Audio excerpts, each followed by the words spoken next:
नमस्ते दोस्तों, मैं ज्योति आज की बात में आप सबका स्वागत करती हूँ। आइए आज की बात कर लेते हैं। आज बड़ा ही अच्छा दिन है, मंगलवार का दिन है। मंगलवार के दिन आप हनुमान मंदिर जाइए, हनुमान की पूजा आराधना कीजिए।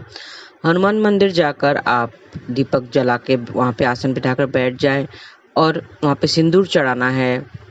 और सिंदूर चढ़ाकर उनके दाएं पैर से सिंदूर लेकर अपने मस्तक पर लगाएंगे तो आपके स्वास्थ्य संबंधित सब परेशानियां दूर हो जाएगी। तो आप ऐसा कीजिए, हनुमान मंदिर जाइए और मंत्र जाप कीजिए, ओम हनुमते नमः। ऐसा आपको आज का दिन व्यतीत करना है। और बाकी आज की बात करें तो वास्तु की बात पहले करते हैं। लकड़ी का फर्नीचर आप बना रहे हैं, अगर फर्नीचर की बात करें तो लकड़ी के काम के लिए पूर्व या दक्षिण पूर्व शुभ होता है। और स्टील का फर्नीचर अगर है आपको, ज़्यादा करके लोग स्टील का फर्नीचर रखते हैं डाइनिंग रूम में, हॉल में, तो स्टील का फर्नीचर उत्तर पश्चिम या पश्चिम में शुभ होता है। और ध्यान रहे, फर्नीचर के किनारे कभी नोकीले नहीं होना चाहिए, वो गोलाकार होना चाहिए। नोकीले किनारे से नेगेटिविटी एनर्जीज आती हैं। नोकीले किनारे नेगेटिव एनर्जीज छोड़ते हैं, तो नेगेटिव एनर्जीज आ जाती हैं। तो नोकीले नहीं होने चाहिए, पॉइंटेड किनारे नहीं होना चाहिए, गोलाकार होना चाहिए। तो ये थोड़ा सा ध्यान रखें।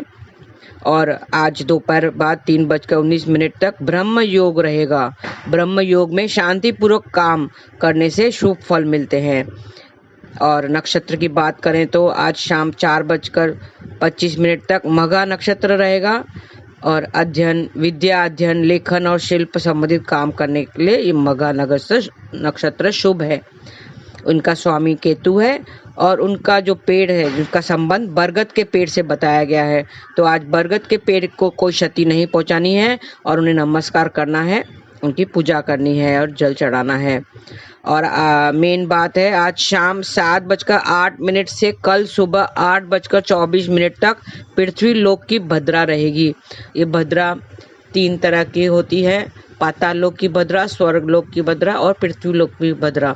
इनमें से हमें जो असर करती है वो है पृथ्वी लोक की भद्रा। पृथ्वी लोक की भद्रा में कोई भी शुभ कार्य करना की मनाही है, तो आप ध्यान रखें, कोई भी शुभ कार्य नहीं करना चाहिए। और अगर कुछ काम करना है तो भद्रा के अशुभ प्रभावों से बचने के लिए उनके 12 नामों का स्मरण करना चाहिए। और आज शिवलिंग पर कच्चा दूध मिलाकर जल चढ़ाएं। अभी उपाय बता देती हूँ, आज के दिन को शुभ करने, सफल करने के लिए आपको क्या उपाय करने हैं। दाम्पत्य जीवन को खुशहाल करने के लिए आज शिवलिंग पर कच्चा दूध मिला हुआ जल चढ़ाएं। अपने माथे पर रौली का तिलक भी लगाएं। और आज भगवान शिव को नमस्कार करें तो जीवन साथी से आपका संबंध बना रहेगा। आग के 5 फूल चढ़ाकर शिव चालीसा का पाठ करें। किसी जरूरतमंद को अनाज भी भेंट करें तो आपको अक्षय फलों की प्राप्ति होगी। ओम नमः शिवाय का आपको जाप करना है, मिनिमम 11 बार आप जाप करें। शिवलिंग पर शुद्ध जल चढ़ाएं तो आपकी शरीर तंदुरुस्त रहेगा। शिव जी को नारियल से बनी हुई मिठाई का भोग भी लगाना है। ओम का 11 बार उच्चारण करने से आपका जो भी स्वास्थ्य संबंधित परेशानियां हैं वो दूर हो जाएगी। दूध, दही, शहद, गंगाजल, शक्कर मिलाकर पंचामृत बनाएं तो आप और उनको भेंट करें, भोग लगाएं। पंचामृत शिव जी को भोग लगाएं तो हर काम में आपको सफलता मिलेगी। बचा हुआ भोग थोड़ा सा गाय के बछड़े को खिला दें। पानी में गंगाजल के साथ केसर भी डालेंगे तो आपके वैवाहिक जीवन में खुशहाली छाएगी। जल 7 बार शिवलिंग पर अर्पित करना है और हर बार ओम नमः शिवाय का जाप करते हुए आपको जल चढ़ाना है। शाम के समय शिव मंदिर में तेल का दीपक भी जलाना है तो आपके अटके हुए काम भी बन जाएंगे। और ओम नमः शिवाय मंत्र का 11 बार जाप करना है। आज शिव मंदिर में बेल पत्रों की माला चढ़ाने से आपकी किस्मत का सितारा चमकेगा। प्रसाद के रूप में भगवान को केले का भोग लगाएं, केले अर्पित करें। 11 बेल पत्र लेकर साफ पानी से धोकर रौली का टीका लगाकर आप ये बेल पत्र शिवलिंग पर चढ़ाएं तो संतान की भी तरक्की होगी। गायत्री मंत्र का जाप भी करना है। केले के टुकड़े को शहद में डुबोकर शिवलिंग पर चढ़ाने से आपका दाम्पत्य जीवन खुशहाल रहेगा। जल में कच्चा दूध मिलाकर शिवलिंग और माँ गौरी पर चढ़ाएं तो अगर आपके रिश्ते अगर बिगड़ गए हैं तो वो बन जाएंगे। गाय को हरा चारा भी खिलाएं। इस तरह से ये छोटे से आप उपाय कर लें तो आपके आज के दिन जो है वो सफल रहेगा, आपके काम सब बनेंगे, दाम्पत्य जीवन खुशहाल रहेगा। और ओम नमः शिवाय का आपको जाप जरूर करना है। तो ये थी आज की बातें। अब आगे चलते हैं, कृष्ण कथा की बात कर लेते हैं। कृष्ण कथा में मैं बात करूंगी पूजा पाठ के बारे में। आजकल लोग पूजा पाठ करने से इतराते हैं, कतराते हैं, तो पूजा पाठ क्यों जरूरी है और उसके नियम क्या है उसके बारे में मैं बताती हूँ। पूजा पाठ भगवान के प्रति अपनी भक्ति प्रकट करने का एक अच्छा तरीका है। पूजा पाठ करने से न सिर्फ मन की शांति मिलती है बल्कि जीवन में एक सकारात्मक ऊर्जा बनी रहती है। मान्यताओं के अनुसार नियमित रूप से पूजा पाठ करने से घर में सुख, शांति और बरकत आती है। ऐसा ही शास्त्रों में निर्धारित पूजा के लिए कुछ नियम भी बताए गए हैं जिनका ध्यान हमें जरूर रखना है। अब पूजा पाठ जरूरी होता है। सुबह को ही पूजा पाठ कर लेने से, पूजा करने से भगवान को आप याद करके सब मनोकामना पूर्ण कर सकते हैं। हिंदू घरों में रोज सुबह शाम पूजा और आरती की जाती है। शास्त्रों में पूजा अर्चना से संबंधित कई नियम बताए गए हैं। यदि इन नियमों का ध्यान न रखा जाए तो व्यक्ति को पूजा पाठ के विपरीत परिणाम भी मिल सकते हैं। पूजा पाठ तो करना चाहिए लेकिन उनके नियम अनुसार करना चाहिए। अगर नियम अनुसार पूजा पाठ नहीं करें तो उनका परिणाम विपरीत हो सकता है। शास्त्रों में पूजा के अन्य नियमों की तरह पूजा का एक समय भी निर्धारित किया गया है। थोड़ा से जान लेते हैं थोड़ी बातें। शास्त्रों के मुताबिक पूजा के लिए सुबह उत्तम समय प्रातः काल माना गया है। इस समय की गई पूजा सीधे ईश्वर तक पहुंचती है। पहली पूजा जो होती है वो ब्रह्म मुहूर्त में प्रातः 4:30 से 5 बजे के बीच वाली होती है। वो सीधी भगवान को जाती है, उसके ईश्वर को पहुंचती है। दूसरी पूजा प्रातः 9 बजे तक, मध्याह्न की पूजा दोपहर 12 बजे तक, संध्या पूजा शाम को 4:30 बजे से शाम 6 बजे तक के बीच कर देनी चाहिए और शयन पूजा रात 9 बजे तक होती है। शास्त्रों में बताया गया है कि कभी भी दोपहर के समय पूजा पाठ नहीं करना चाहिए और पहले तो आपको नहा लेना चाहिए जल्दी। 12 बजे के बाद नहाना भी विपरीत परिणाम देता है। तो दोपहर के समय पूजा पाठ नहीं करना चाहिए। ऐसा माना जाता है कि इस समय की गई पूजा को ईश्वर स्वीकार नहीं करते हैं।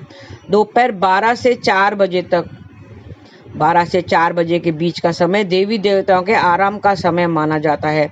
इसके लिए इस समय पूजा करने का अर्थ उनके आराम में बाधा डालना है। शाम की आरती के बाद भी पूजा पाठ नहीं करना चाहिए क्योंकि हिंदू मान्यताओं के अनुसार इस समय देवी देवता सो जाते हैं, इसलिए इस समय की गई पूजा का भी कोई फल प्राप्त नहीं होता है।